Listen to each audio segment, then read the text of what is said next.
this is demonic.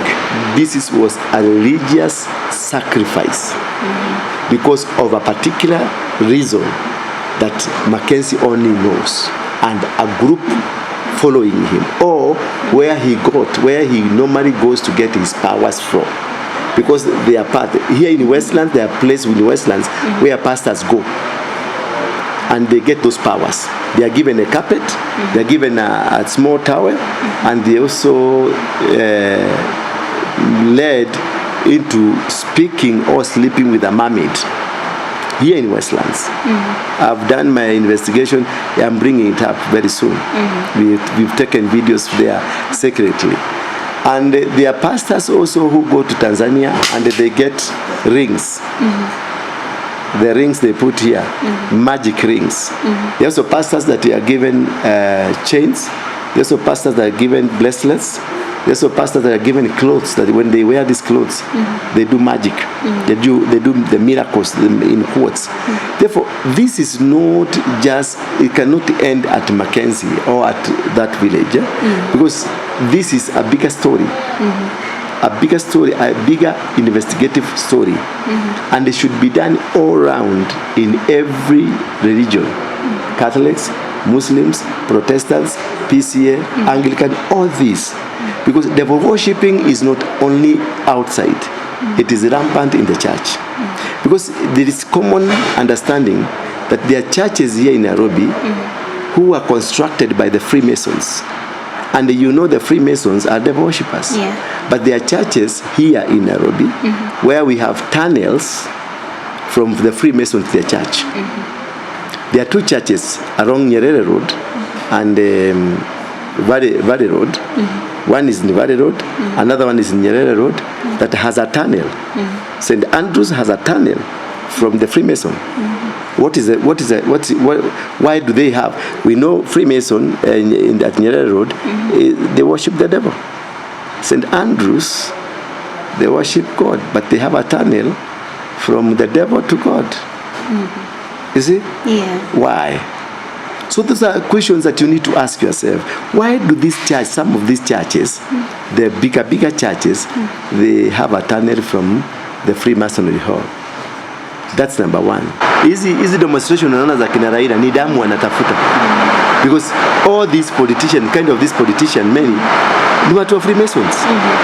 And in Kenya, kuna juggling between the Freemasons and the religious Christianity and the Muslim. So these people were not forced into fasting or starvation. At the end of the day, this Mackenzie, there is no part of the law that will catch him. There is no part of the law because he has not broken the law. He has not broken any law. But what he has done, he has poisoned people. He has led people to die. So in the Constitution, there is nothing that can be picked to victimize, to make this person be faced by the law. Not unless he was involved by strangling people to death or forcing people to fasting. These people, if you go ask them, those who are alive, they say, tuko na Yesu. They still believe in Mackenzie. You understand? But my greatest question, if you go deeper now, they are graves. Mackenzie himself was fasting. Who are digging the graves? You understand? That's the picture I want you to bring out. Leave alone hii picture mnaona kwa media and whatever. Who were digging the graves? There must be somebody. There must be a group of people who are digging the graves. Therefore, that is what will form the motive of these people dying. It is not what you are saying that people are starved. Nobody was starved. Nobody was denied food. They took themselves there. You understand? There is no food that was available there for them to be starved. So they were not starved. But now what we need to look at, to chimbue, what was the motive?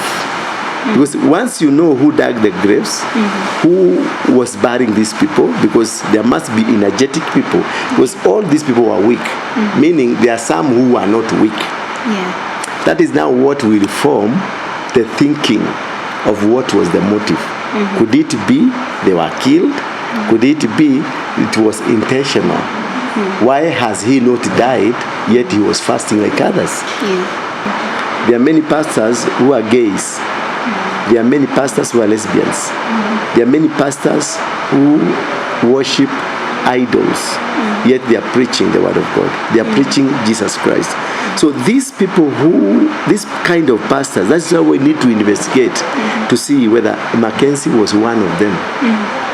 Or to get deeper to know what kind of God was he in. If truly this is of God, why will people die? And as you're looking, people are dying, and you don't care. Why? What is that got into you that you don't want even to see? Because you have children, and your children are not in it. It is now like what we call the cult of the political cults, like the Raila cult, the Uhuru cult, the Ruto cult, because the fanaticism, it is the cult. There are people who, if you speak bad of Raila, like now we are talking, if you post this, the way I've just spoken, I've mentioned the name Raila, nitatukanwa kama burukenge. Because there are people who are fanatics of Raila. So you touch Raila, you are touching a live wire. I'll be abused. And that is very good for me.